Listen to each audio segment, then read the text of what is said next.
ये विद्यार्थियों, हमने जब क्रिटिकल रिवोल्यूशन की बात ज्योग्राफी में की, हमने बिहेवियरल ज्योग्राफी को समझा, हमने ह्यूमनिस्टिक ज्योग्राफी के पैराडाइम को समझा। तो अब हम बात करते हैं उन दो पैराडाइम्स की जो कहीं ना कहीं मार्क्सिस्ट ओरिएंटेशन से बिलोंग करते हैं, और वो कहीं ना कहीं ह्यूमन मिजरी, ह्यूमन प्रॉब्लम्स और जो हैव्स और हैव नॉट्स के गैप है उसको कहीं ना कहीं एड्रेस करने की बात करते हैं, और उसमें वो कहीं ना कहीं जो भौगोलिक ट्रेडिशन है उसको उस दिशा में मोड़ने की कोशिश करते हैं। तो जब हम उस दिशा में आगे बढ़ते हैं तो हम सबसे पहले इस दिशा में बात करते हैं वेलफेयर ज्योग्राफी की, ठीक है, और उसके बाद हम इसमें बात करेंगे रेडिकल ज्योग्राफी की। देखिए, वेलफेयर ज्योग्राफी की जब हम बात करते हैं कल्याणकारी उपागम की, तो हमें ये ध्यान रखना चाहिए कि जैसे हमने देखा ना कि हमारे स्वतंत्रता आंदोलन में दो धड़े दिखाई देते हैं हमें, गरम दली और नरम दली, ठीक है, और दोनों का कहीं ना कहीं जो ऑब्जेक्टिव होता है वो ये होता है कि फॉरेन जो योक है उसको उठा के फेंक देना, ठीक है, उनको उनको बाहर निकाल देना।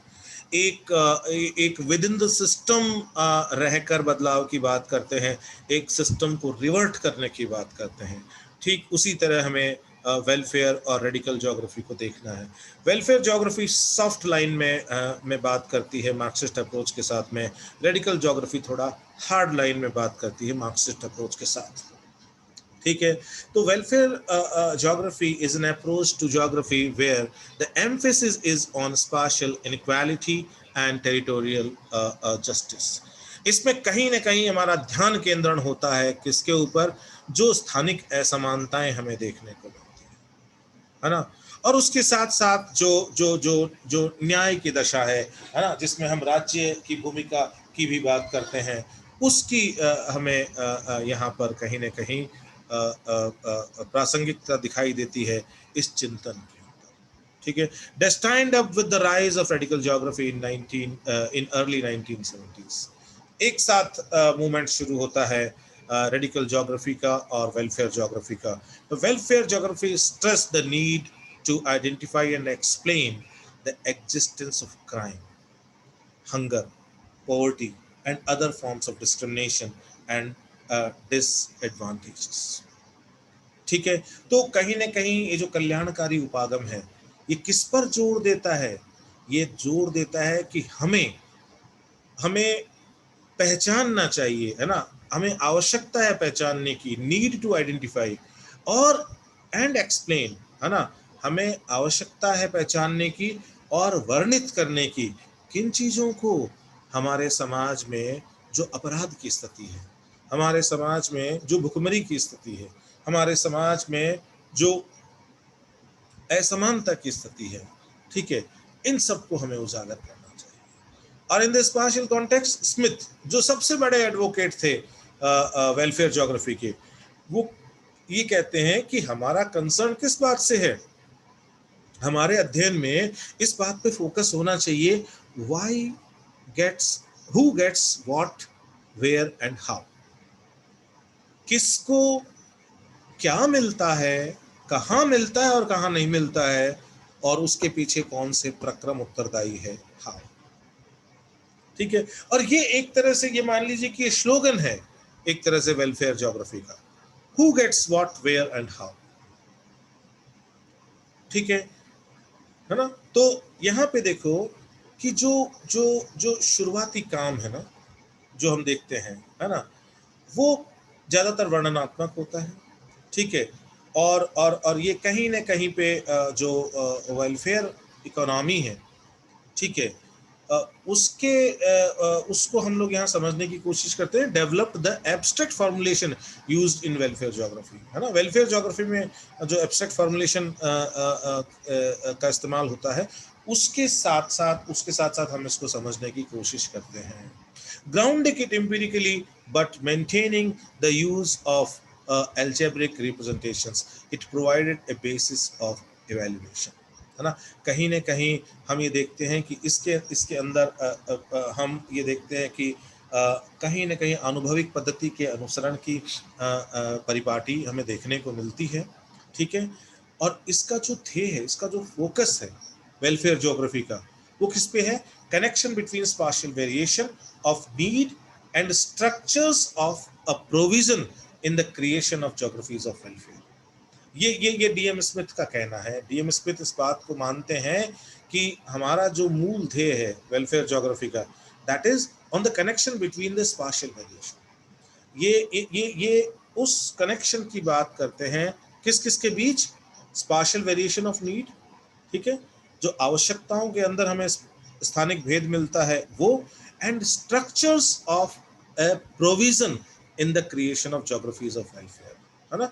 और जो जो जो पूरा सिस्टम है, ठीक है, जो जो फुलफिलमेंट के लिए एक बात समझिए, जो इंस्ट्रूमेंटल है फुलफिलमेंट के लिए, उसके बीच David M. Smith have embraced the welfare approach while debating the problems, prospects, and the future scenario of human geography.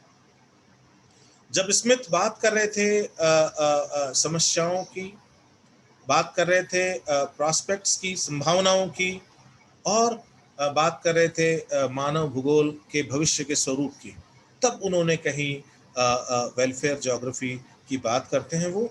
और वेलफेयर ज्योग्राफी में वो कहीं न कहीं बहुत गहराई से विषय का सामाजिक सरोकार स्थापित करने की कोशिश करते हैं। अब हम देखते हैं कि वेलफेयर जो ज्योग्राफी है, उसकी अप्रोच जो है वो किससे संबंधित है? वो संबंधित है असमानता और अन्याय से, है ना। जो जो ये उपागम है, इसका मूल संबंध कौन से उन इश्यूज से है जो रिलेटेड हैं इनइक्वालिटी से और इनजस्टिस से, ठीक है। And the approach grew up as a reaction to quantitative and model building tradition in the 1960s। और ये भी उपागम जो है ना, ये एक तरह से एक आलोचना के रूप में खड़ा होता है 1960 के दशक में व्यापक रूप से फैले प्रत्यक्षवाद और ये जो प्रतिमान बनाने की जो शैली थी, मॉडल बिल्डिंग का जो ट्रेडिशन था, उसके विरुद्ध। 70 के दशक में एक हमें शिफ्ट दिखाई देता है, हमें एक बदलाव दिखाई देता है मानव भूगोल में। और वो बदलाव इस रूप में है कि हमें बहुत सारा लेखन हमारे सामने आता है रिगार्डिंग द सोशल प्रॉब्लम्स। सामाजिक समस्याओं से संबंधित बहुत सारा लेखन हमारे सामने आता है। हम देखते हैं कि लेखन आता है ज्योग्राफी ऑफ पॉवर्टी के ऊपर, ज्योग्राफी ऑफ हंगर के ऊपर, ज्योग्राफी ऑफ क्राइम के ऊपर, सोशल जस्टिस एंड सिटी का काम आता है, रेडिकल डिस्क्रिमिनेशन, रेशियल डिस्क्रिमिनेशन पे राइटिंग्स आती है, घैटो फॉर्मेशन के ऊपर राइटिंग आती है, ठीक है, access to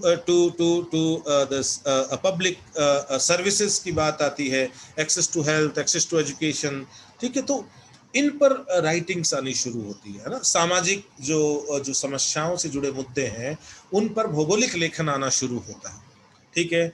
And the issue such as the distribution of the fruits of economic development received attention mainly as a result of dramatic socio-political changes in Eastern Europe and South Africa। दक्षिण Africa और पूर्वी Europe के उदाहरण देखकर, और यहाँ पर हम ये देखते हैं कि ये कंसर्न डेवलप होता है कि जो आर्थिक विकास है, उसके लाभ जो हैं, उनका वितरण जो है, ठीक है, उसका स्वरूप कैसा है, ठीक है। क्या आर्थिक लाभ के वितरण सारे समाज के अंदर समवितरित रूप से प्राप्त हो रहे हैं, या उसके वितरण में हमें कहीं ना कहीं एक विशेष वर्ग जो है उसको फायदे की स्थिति देखने को मिल रही है, ठीक है। और यहाँ से जो वेलफेयर ज्योग्राफी है, उसका मूल जो स्लोगन है वो उभर कर आता है, who gets what where and how.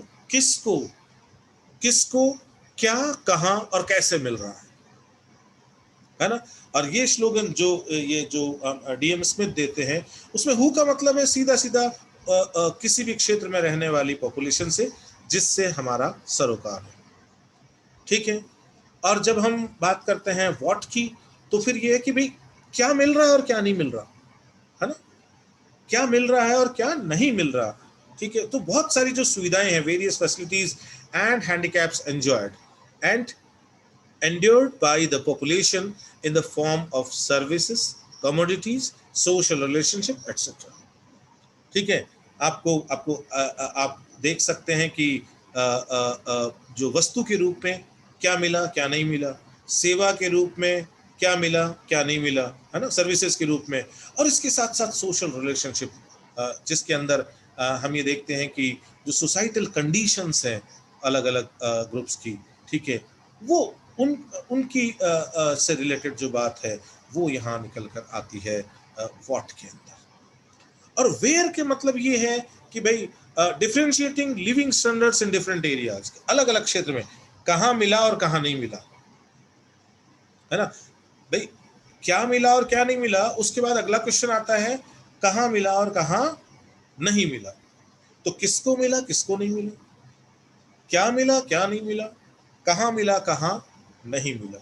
तो यहां से हमें पता लगता है इनइक्वालिटी को। और जब हम इनइक्वालिटी की बात करते हैं तो वहां से निकल के आता है क्यों नहीं मिला, ठीक है। So that means justice and injustice, conditions of justice and injustice, ठीक है, वो यहां पर निकल के आती है, ठीक है। तो जब हम हाउ की बात करते हैं ना, तो फिर हम बात करते हैं the process by which the observe differences arise, उन सारे प्रक्रमों की जो इन असमानताओं को जन्म देते हैं, जो इन असमानताओं को जन्म देते हैं, ठीक है। अब यहीं से आप देखो कि दो अप्रोचेस सामने आती है। आप जो हमने इंट्रोडक्टरी पार्ट देखा वेलफेयर ज्योग्राफी का, वहीं से ये हमें वहीं से पता लग रहा है कि ये दो जो अप्रोचेस है वो किस डायरेक्शन में जाएगी। तो एक तो है डेस्क्रिप्टिव अप्रोच। डेस्क्रिप्टिव अप्रोच इस बात का जवाब देती है कि भाई who gets what and where, ठीक है, किसको कहाँ क्या मिला। ये जो सारा का सारा डिस्क्रिप्शन है, ये डिस्क्रिप्टिव अप्रोच के अंतर्गत आता है। लेकिन जो दूसरी अप्रोच है that is process oriented approach, जो इस बात के लिए की बात करती है कि जो इनइक्वालिटी परसिस्ट कर रही है, जो असमानता उजागर हो रही है, जो असमानता दिखाई दे रही है, उस असमानताओं को जन्म देने वाले प्रक्रम कौन से। तो क्वेश्चन आता है हाउ पे। तो जो who gets what where and how, इसके अंदर दोनों अप्रोचेस की बात आ जाती है, डिस्क्रिप्टिव अप्रोच की बात भी आ जाती है और उसके साथ में प्रोसेस ओरिएंटेड अप्रोच की बात आती है, जो प्रक्रम संबंधित जो उपागम है उसकी भी बात आ जाती है। अब जब बात करते हैं हु गेट्स हाउ, है ना, ठीक है, किसको कैसे मिल रहा है। अभी कैसे जो है ना, that talks about the processes. ये उन सारे प्रक्रमों की बात करता है जो पीछे छुपे हुए हैं असमानता को जन्म देने के, है ना। तो it deals with the process involve in welfare geography such as, है ना, कौन कौन से प्रक्रम। Number 1 top to bottom approach. अब पूरे सिस्टम को इस तरह देखो कि डिसीजन मेकिंग जो है वो ऊपर से शुरू हो रही है और नीचे तक जा रही है, ठीक है। अब किसको क्या मिलना चाहिए, कहां मिलना चाहिए, कैसे मिलना चाहिए, ये सारा ऊपर डिसाइड हो रहा है, ठीक है। और वो जो डिसीजन ऊपर लिया जा रहा है वो नीचे पेनिट्रेट कर रहा है through execution of the decisions. जो भी निर्णय लिया गया है उस निर्णय की जब पालना सुनिश्चित की जाती है, उसका एग्जीक्यूशन सुनिश्चित किया जाता है, तो फिर वो टॉप टू बॉटम चलता है। क्लियर। अब बॉटम टू टॉप अप्रोच, है ना। तो बॉटम टू अप अप्रोच में क्या हो रहा है कि the conceptualisation is starting from bottom, ठीक है। इसका मतलब कि जैसे जैसे जैसे जैसे हमें क्या मिलना चाहिए, ठीक है, तो इसका कंसर्न जो है हमसे भी लिया जा रहा है। है ना, और फिर वो धीरे धीरे धीरे ऊपर जा रहा है, और फिर ऊपर से निर्णय लेकर और फिर वो वापस नीचे की ओर आता है। तो इसमें क्या होता है, कहीं ना कहीं बॉटम अप अप्रोच जो होती है, बॉटम अप अप्रोच के अंदर हर हालत के में जो जो स्टेक होल्डर्स हैं, मैक्सिमम स्टेक होल्डर्स हैं, उनके कंसर्न को शामिल किया जाता है, मतलब जो संबद्ध हैं, है ना, किसी भी निर्णय प्रक्रिया से, उनमें से हम ज्यादातर की ओपिनियन को तरजीह देते हैं। फिर आता है what cost they are going to pay to get a particular service. अब बात आ गई कि साहब आपने कहा कि नहीं, सेवाएं जो हैं वो निचले स्तर पर दी जा रही हैं, ठीक है, दी जा रही हैं, और उसके साथ साथ में आपका आर्ग्यूमेंट है कि it is going to reduce the inequalities, ठीक है। तो फिर बात आती है what cost they are going to pay to get the particular service. किसी भी चीज को प्राप्त करने के लिए उनको कितना भुगतान करना पड़ रहा है, क्योंकि इसी से तय होता है कि उनकी रीच या एक्सेसिबिलिटी सुनिश्चित हो रही है या नहीं हो रही है ना। जिनको नहीं मिल रहा उनकी पहुंच सुनिश्चित हो रही है या नहीं हो रही है सर्विसेज तक, या ये कॉस्ट जो है ये उनको अभी भी उस दायरे से बाहर रख रही है, अर्थात अभी भी ये कॉस्ट जो है वो उनके लिए इतनी है कि वो उस सर्विस तक पहुंच नहीं बना पा रहे हैं। और अगली बात आती है how much they are working to get basic service. मूलभूत सर्विस के लिए उनको क्या कितना प्रयास करना पड़ रहा है ना। एक बहुत छोटा सा एग्जांपल देता हूं मैं, जैसे that you have provided drinking water to a certain point in a village. आपने एक गांव में एक निश्चित बिंदु पर आपने जो पेय जल है उसकी व्यवस्था की है, बट देयर इज पॉसिबिलिटी कि वहाँ एक जो घर है उसको वहाँ तक आने के लिए 2.5 किलोमीटर की यात्रा तय करनी पड़ रही हो, और दूसरे को 100 मीटर की, ठीक है। तो ये संभावना है। तो how much they are working to get the basic services, वो मूलभूत सेवाएं लेने के लिए उनको कितनी जद्दोजहद करनी पड़ रही है, ठीक है। ये मैंने बहुत कच्चा एग्जांपल दिया है आपको, ठीक है। तो ये कि भाई एक्सेस तो है, अवेलेबिलिटी है, बट उसको लेने के लिए, उस अपॉर्चुनिटी को लेने के लिए what efforts we are going to make, or what efforts are necessary to necessary to grab that opportunity, or say to have access to that opportunity। अब देखिए ये बेसिक प्रिंसिपल्स है वेलफेयर ज्योग्राफी की, है ना, मूलभूत सिद्धांत है। एक बात करते हैं हु की, और हु से मतलब ये है वो जनसंख्या जिसको लाभ मिल रहा है या नहीं मिल रहा, है ना, ठीक है। हु से मतलब है उसका, who represent the beneficiary population, है ना, क्योंकि ये बोलते हैं उनके बारे में जिनको नहीं मिल रहा। What notified to various facilities services etcetera, है ना। व्हाट का मतलब क्या, क्या सुविधाएं, है ना, किस तरह की सेवाएं, है ना। और इसमें यह भी आता है कि किस तरह की वस्तु, आर्टिकल्स भी आते हैं इसके अंदर, ठीक है। वेयर से फिर वही वाली बात आ गई, है ना, कि भाई इसका मतलब किसी स्थान विशेष से है, क्षेत्र विशेष से है, कहाँ मिल रहा है कहाँ नहीं मिल रहा, ठीक है। एंड हाउ का मतलब है कौन से प्रक्रम असमानता के लिए उत्तरदायी है। अब देखिए जब हम कंट्रीब्यूशन बात करते हैं कि कौन से कंट्रीब्यूटर्स हैं जिन्होंने ज्योग्राफी वेलफेयर ज्योग्राफी में कंट्रीब्यूट किया है, there are many, but we will talk about three main contributors. One is Smith, then Pareto, and then Knox. Pareto का जो ऑप्टिमैलिटी का जो कॉन्सेप्ट है उसको देखिए, poor people can not be sustained और get better without an expense of rich people. जो गरीब वर्ग है उसको वो सरवाइव नहीं कर सकता, कैन नॉट बी सस्टेन और गेट बेटर, और उसको अच्छा नहीं मिल सकता without an expense of rich people, है ना। ये इसके लिए जो गरीब लोग हैं उनको कंट्रीब्यूट करना होगा, उनको वहां से वो चीज जो है वो वहां वितरित होनी है। ठीक है, someone must be compromised for better और फॉर अदर्स। किसी न किसी को बेटरमेंट के लिए, दूसरों के भले के लिए कंप्रोमाइज करना होगा।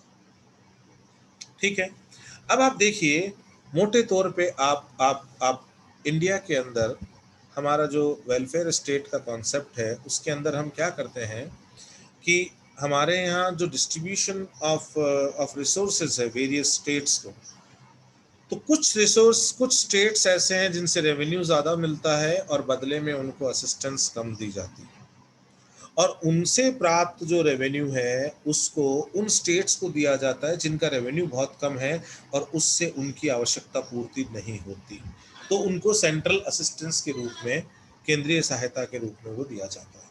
इसका मतलब जो स्टेट्स अच्छा कर रहे हैं, ठीक है, उनके कंट्रीब्यूशन से, है ना, उन वो कंप्रोमाइज करते हैं, तब हमारे उन लोगों का, उन स्टेट्स का भी भला होता है जो स्टेट्स थोड़ा सा कम परफॉर्म कर पा रहे हैं। ठीक है, फिर देखिए Pareto supported the special treatment of poor people for welfare, for example subsidies schemes for the poor. Pareto कहता है कि भाई आपको जो गरीब वर्ग है, जिसको जो लाभ के फलों से दूर है, आपको उस पर विशेष ध्यान आकर्षण करना चाहिए और विशेष तरीके से आपको उसको ट्रीट करना चाहिए, तभी उसका वेलफेयर सुनिश्चित हो सकता है। ठीक है, ये एक ओरिएंटेशन दिया है ना। अब मार्क्सिस्ट, जो रेडिकल मार्क्सिस्ट है, वो इस ओरिएंटेशन के लिए बिल्कुल खिलाफ है। वो कहते हैं काय का सेक्रीफाइस, काय का कंप्रोमाइज कर रहे हैं जो अमीर लोग हैं वो गरीबों के भले के लिए। सबसे बड़ी बात है कि इस तंत्र ने, इस सिस्टम ने, इस प्रोडक्शन सिस्टम ने कुछ लोगों के हाथ में धन का संकेंद्रण किया है। ठीक है, जिसके कारण ये लोग पुअर हुए। इनके पुअर होने के लिए जिम्मेदार ये नहीं है, इनके पुअर होने के लिए जिम्मेदार जो है वो तंत्र है, और वेलफेयर इनका राइट है ना। आप वेलफेयर के रूप में इनको भिक्षा नहीं दे रहे हैं, आप वेलफेयर के रूप में इन पर एहसान नहीं कर रहे हैं। तो वो जो रेडिकल मार्क्सिस्ट अप्रोच है वो पेरेटो की ऑप्टिमलिटी अप्रोच से भिन्न है। स्मिथ और नॉक्स की बात करते हैं तो ये पहला ज्योग्राफर था जिसने वेलफेयर ज्योग्राफी की शब्दावली कॉइन की थी, स्मिथ। ठीक है, वेलफेयर ज्योग्राफी की पुस्तक भी इन्होंने लिखी थी, है ना। और वो कहते हैं कि क्वांटिटेटिव टूल्स सच ए जीडीपी, जीएनपी, है ना, सकल घरेलू उत्पाद और सकल राष्ट्रीय उत्पाद, है ना, ठीक है, is not necessary a direct measurement of quality of life. इससे इससे आप किसी भी हालत में, किसी भी क्षेत्र में जीवन की गुणवत्ता को माप लें, ये आवश्यक नहीं है ना, ये आवश्यक नहीं है। ये प्रीकर्सर हो सकते हैं, ये प्रीकर्सर हो सकते हैं, ये जो क्वालिटी ऑफ लाइफ है उसको सुधारने के लिए आवश्यक दशाएं हो सकती है, लेकिन इससे हम कहेंगे जीडीपी और जीएनपी के द्वारा ही हम ये पता लगा लें कि भाई क्वालिटी ऑफ लाइफ कैसी है ना। तो is not necessarily A direct measurement, ये प्रत्यक्ष तरीका नहीं हो सकता मापन का। क्यों? क्योंकि इसमें आपको ये नहीं पता लग रहा कि इसमें इंडिविजुअल डिफरेंस क्या है, उसका आपको संज्ञान नहीं हो रहा, है ना। इसके अंदर किसको क्या मिल रहा है और उसको क्या नहीं मिल रहा, ये क्वेश्चन एड्रेस नहीं हो रहा इसमें। ठीक है, फिर देखिए क्यों, क्योंकि ये तो केवल हो सकता है कि केवल और केवल डेवलपमेंट, इकोनॉमिक डेवलपमेंट को एड्रेस कर रहे हो, तो इकोनॉमिक डेवलपमेंट को एड्रेस कर रहे हो, लेकिन वो the distribution of developmental fruits की बात कहाँ गई, है ना, जो विकास के प्रतिफलों के वितरण की बात कहाँ गई, वो तो हुई नहीं, उस पर चर्चा ही नहीं हुई। ठीक है, तो ये कहते हैं कि नहीं, ये जो प्रत्यक्ष तरीका नहीं है, नहीं हो सकता क्वालिटी ऑफ लाइफ अर्थात जीवन की गुणवत्ता को मापने का। दूसरा है there should be a qualitative tool, है ना, एक गुणात्मक पैमाना होना चाहिए यदि आप वास्तव में आप कल्याण के स्तर को नापना चाहते हो। जैसे हैप्पीनेस इंडेक्स, है ना, ये खुशी का सूचकांक आजकल निकाला जाता है, इसकी इंडेक्सिंग होती है ना, ठीक है। HDI, है ना, बोथ लेटर डेवलप, बाद में दोनों का विकास हुआ, to measure the welfare of society. इससे कहीं ना कहीं हम सोसाइटी जो है उसको उसमें कल्याण के स्तर का मापन कर सकते हैं। क्यों? क्योंकि जब आप बात करेंगे इसकी जब आप बात करेंगे ह्यूमन डेवलपमेंट इंडेक्स की, है ना, और उसमें भी आगे जाके आज यदि इसी स्टेटमेंट को स्मिथ लिखता तो वो उसमें शामिल करता inequality adjusted human development index, है ना, जो असमानता को उधेड़ कर सामने रख देती है। ठीक है। The main focus in geography should be the focus on the welfare of people, और सबसे बड़ा जो ध्येय है, मूल ध्येय, है ना, वो भूगोल में होना चाहिए किस पर? लोगों के कल्याण पर। इस तरह से उन्होंने भूगोल को एक नया दर्शन और भूगोल की विषय वस्तु को समझने के लिए एक नया विधि तंत्र देने की कोशिश की। ठीक है। अब देखिए, हम देखते हैं कि कल्याणकारी भूगोल जो है ना, उसकी शुरुआत हमें 1960 के दशक में जो तत्कालीन जो परिमाणात्मक क्रांति और जो मॉडल निर्माण की प्रक्रिया के प्रति जो बहुत ज्यादा अनुराग था, उसके विरोध में दिखाई देता है, और 1970 के दशक में ये धारा परिपक्व होती है। ठीक है, कल्याणकारी भूगोल की धारा, है ना। और इस नवीन प्रवृत्ति के अंतर्गत तत्कालीन सामाजिक समस्याओं के अध्ययन और उनके निदान पर विशेष ध्यान दिया जाता है। ठीक है, कि भाई हम विषय का सामाजिक सरोकार बहुत महत्वपूर्ण है, और हमें भूगोल के अंदर हमें हमें सामाजिक जो समस्याएं व्याप्त है उन पर चर्चा करनी चाहिए, वो हमारे चिंतन का केंद्र होना चाहिए। कल्याणकारी उपागम के अंतर्गत असमानता और सामाजिक न्याय जैसे मुद्दों पर जोर दिया जाने लगा, और यह उपागम असमानता, अन्याय और अभाव से संबंधित समस्याओं पर हमारा ध्यान केंद्रित करता है। ठीक है। अब देखिए, इसके बाद हम देखते हैं कि जो फिलिप्स का जो ज्योग्राफिकल अकाउंट है ना, जो एनसाइक्लोपीडिया है ज्योग्राफी पर, उसमें क्या कहते हैं वो? कल्याणकारी भूगोल मानव भूगोल का वह भाग है जो सामाजिक असमानताओं का अध्ययन करता है ना, सोशल इनइक्वालिटीज की स्टडी करने वाली ब्रांच है ये ज्योग्राफी की, और इस तथ्य का निरीक्षण करता है कि लोगों के कल्याण में किस प्रकार स्थानिक भिन्नताएं पाई जाती है ना, कैसे, मतलब कैसे हमें हमें स्पाशियल वेरिएशंस देखने को मिलते हैं in terms of the level of status of welfare of people. ठीक है, और जीवन की गुणवत्ता को किस प्रकार के तत्व प्रभावित करते हैं, है ना, जैसे अपराध है वो जीवन की गुणवत्ता को कमजोर करता है, जैसे निर्धनता है वो जीवन की गुणवत्ता को कमजोर करती है। ठीक है, तो उन उन तत्वों की बात करना जो जीवन की गुणवत्ता को प्रभावित करते हैं, ये है ह्यूमनिस्टिक सॉरी वेलफेयर ज्योग्राफी का दायरा। ठीक है, 1960 और 1970 में मानव भूगोल में अनेकों मानवीय समस्याओं पर लेख प्रस्तुत हुए। गरीबी, अन्याय, भूख, अपराध, प्रजातीय विभेद, लोक सेवाओं तक पहुंच, जीवन की गुणवत्ता, इससे जुड़े हुए अनेक लेखन प्रस्तुत होता है। एक मूवमेंट आता है ज्योग्राफी में, जिस मूवमेंट के अंतर्गत बहुत ज्यादा राइटिंग्स आती है सोशल प्रॉब्लम्स के ऊपर।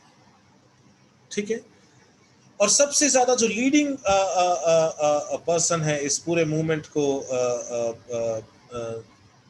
स्टिमुलेट करने वाले, वो है डीएम स्मिथ और नॉक्स, है ना। स्मिथ और नॉक्स जो है वो इस मूवमेंट को सबसे ज्यादा तेजी देते हैं। ठीक है, और स्मिथ जो है वो 1973 में संयुक्त राज्य अमेरिका में सामाजिक कल्याण का भूगोल, ठीक है, ये एक पुस्तक आती है इनकी, the geography of social wellbeing in United states. ठीक है, और 1970 के दशक में इस पुस्तक के साथ में मान लीजिए कि ये पैराडाइम स्थापित होता है। ठीक है, the geography of social wellbeing in the United states, इस पुस्तक के साथ ही सोशल वेलफेयर ज्योग्राफी का पैराडाइम जो है वो हमें स्थापित होता नजर आता है। ठीक है, क्योंकि उससे पहले बहुत सारे काम आने शुरू हो जाते हैं और इस काम के साथ में मैच्योरिटी हमें दिखाई देती है, जिसमें अमेरिका का सामाजिक सूचकों पर आधारित अध्ययन प्रस्तुत किया जाता है। 1977 में स्मिथ इस बात पर बल देता है कि कल्याणकारी भूगोल का जो फोकस है ना, वो किस पे होना चाहिए, कौन क्या पाता है, कहां पाता है, कैसे पाता है, कौन, मतलब लाभ किसको मिल रहा है, किसको नहीं मिल रहा, क्या पाता है, क्या मिल रहा है, क्या नहीं मिल रहा है ना, कहां पाता है, कहां एक्सेस है लोगों की सर्विसेज गुड्स तक, कहां नहीं है ना, और कैसे, मतलब कौन सी प्रक्रिया या कौन से प्रक्रम इस पूरी समानता को पैदा करने के लिए उत्तरदायी। ठीक है, तो कौन से तात्पर्य है किसी क्षेत्र की जनसंख्या से, क्या से तात्पर्य है उन वस्तुओं, सुविधाओं और सामाजिक संबंधों और पर्यावरणीय तत्वों से, ठीक है, जिन पर पहुंच है या नहीं है, और कहां से तात्पर्य है उस निश्चित क्षेत्र से जहां जनसंख्या का अध्ययन किया जा रहा है। ठीक है, और कैसे का संबंध उस प्रक्रिया से है जिसके परिणाम स्वरूप विचाराधीन क्षेत्र में अध्ययन के अंतर्गत शामिल किए गए तत्वों और अथवा सुविधाओं की भिन्नता का आविर्भाव हुआ, है ना, अर्थात इसके कारण वो समस्याएं वहां पनपी है। कौन से प्रक्रम उत्तरदायी है, कौन सी प्रक्रियाएं उत्तरदायी है उसके लिए। नॉक्स जो है वो 1975 में लिख रहे हैं, भारत का भूगोल का आधारभूत उद्देश्य जीवन की गुणवत्ता में सामाजिक और स्थानिक भिन्नताओं को मानचित्रित करना है। ठीक है, तो ये लिख रहे हैं द एम ऑफ ज्योग्राफी, ठीक है, is to to to to to map the social and spatial inequalities. ये मूल फोकल थ्रस्ट होना चाहिए ज्योग्राफी। ठीक है, कि आप असमानता की मैपिंग करो। ठीक है, कौन कौन है जिसको लाभ प्राप्त हो रहा है, कौन है जिसको नहीं प्राप्त हो रहा, कहां प्राप्त हो रहा है कहां नहीं प्राप्त हो रहा। ठीक है, क्या प्राप्त हो रहा है, क्या नहीं प्राप्त हो रहा, मैपिंग मैपिंग होनी चाहिए इसकी। ठीक है, जिसका उपयोग नियोजन और जन कल्याण के लिए तैयार की जाने वाली नीतियों के निर्धारण में किया जा सके, क्योंकि जब तक आपके पास में ये अकाउंट नहीं होगा, if you will not prepare the geographical account of social and spatial inequalities, then you will not be able to formulate the concrete policies for the welfare of those who are not having access to the the goods and services in different areas। ठीक है, तो आपको कम से कम पहले असमानता को समझना होगा, और जब आप असमानता को अच्छे से समझोगे तभी आप उस असमानता को दूर करने के लिए कारगर योजनाएं बना पाओगे, कारगर नियोजन प्रणाली जो है उसको आप जामा पहना पाओगे। ठीक है, कारगर नीतियों का निर्धारण कर पाओगे। हैरिस ने सन 1974 में अपराध में स्थानिक भिन्नता और न्याय के प्रबंधन पर अध्ययन का समर्थन किया। ठीक है, क्यों, क्योंकि क्राइम जो है वो एक इम्पॉर्टेंट इंडिकेटर है क्वालिटी ऑफ लाइफ का।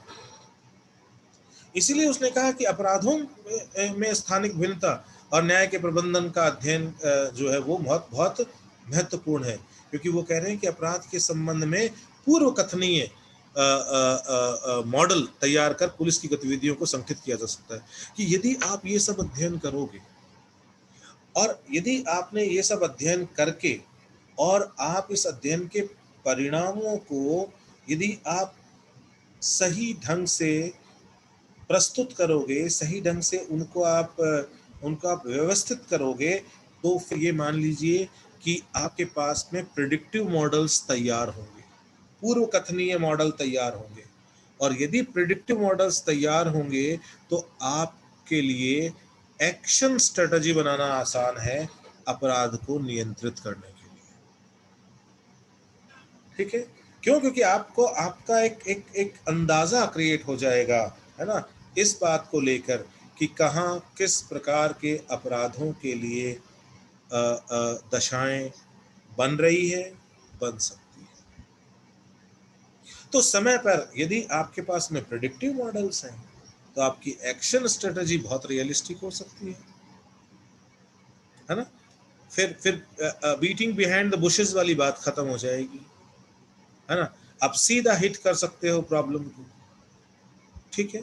कल्याणकारी भूगोल के क्षेत्र में दिए गए अन्य महत्वपूर्ण जो कार्य हैं उसमें शेनॉन और डीवर जो हैं वो अपना शोध प्रस्तुत करते हैं 1974 में स्वास्थ्य सेवाओं तक पहुंच में असमानता का। हेल्थ फैसिलिटीज किसको मिल रही है, किसको नहीं मिल रही। मोरेल और वॉलनबर्ग अमेरिका में गरीबी की स्थानिक परिवर्तनशीलता का अध्ययन करते हैं, है ना? कि किस तरह का जो स्पाशियल वेरिएशंस हमें दिखाई देते हैं in the poverty scenario in America.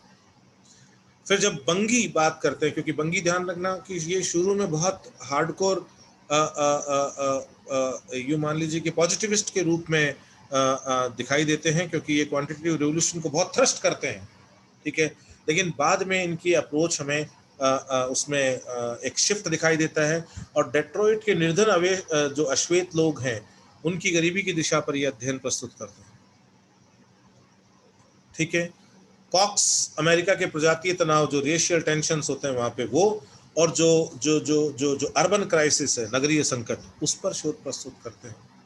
COTS का शोध आता है समाज कल्याण की सामाजिक कल्याण की अवस्थाओं के जनित स्थानिक वितरण पे, है ना, कि सोशल वेलबींग की कंडीशंस कैसी है अलग अलग जगह पे, उस पर कोर्ट्स का अध्ययन आता है।